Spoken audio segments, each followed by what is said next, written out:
Hello everyone, my name is Joshua F. Antiga, advocate for educational reform. Today we're going to dive into a very exciting topic, evaluating the shift from content-based to outcome-based education, or what we call OB. So, how education is evolving from traditional content-based learning to outcome-based education. Whether you're parents, students, or educator, this shift impacts us all, and I'm here to explain why it's such a game changer. So, let's explore together. Content-based education. Content-based education, the main focus is on what students are taught. It emphasizes covering specific subjects or topic from the textbook or curriculum. Teachers ensures that students learn a certain amount of information, usually through lectures and memorization. So for example of this, teacher-centered. So the teacher leads and the student listen or take notes. So as for the outcome-based education, the focus is on what students can do after learning. It emphasizes developing specific skills or abilities. The goal is to ensure that students can apply what they've learned in real-life situation. So for example of this, student-centered. Students take an active role and teacher guides their learning.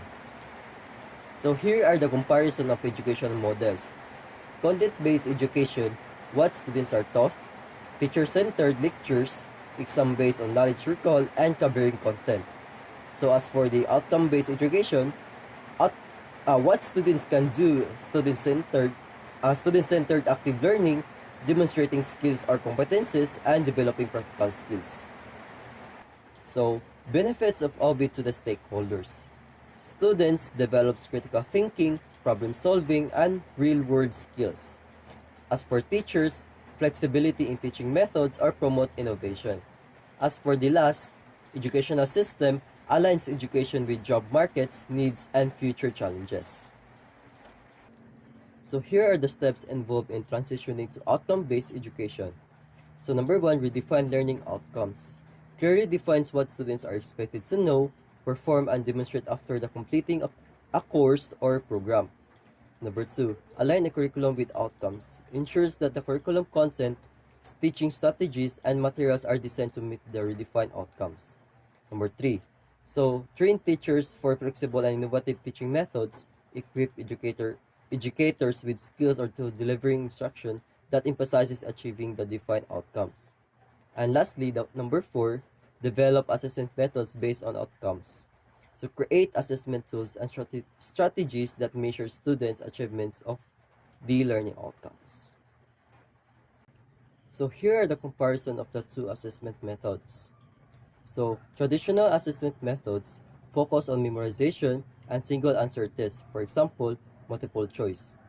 Also here a typical emphasizes individual performance with standardized exam, limited feedback, often just a grade. As for the outcome-based assessment methods, it emphasizes the demonstration of skills and critical thinking, and for example of that is the projects or presentation. Also here, the foster of collaboration and peer feedback, encouraging a community of learners, and provide holistic feedback through rubrics focusing on specific areas of improvement.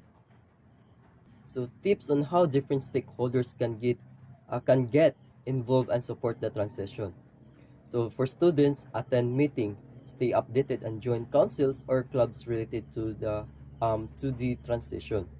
As for parents, communicate with teachers, stay in touch to monitor progress and attend workshops, sessions to learn how to support children.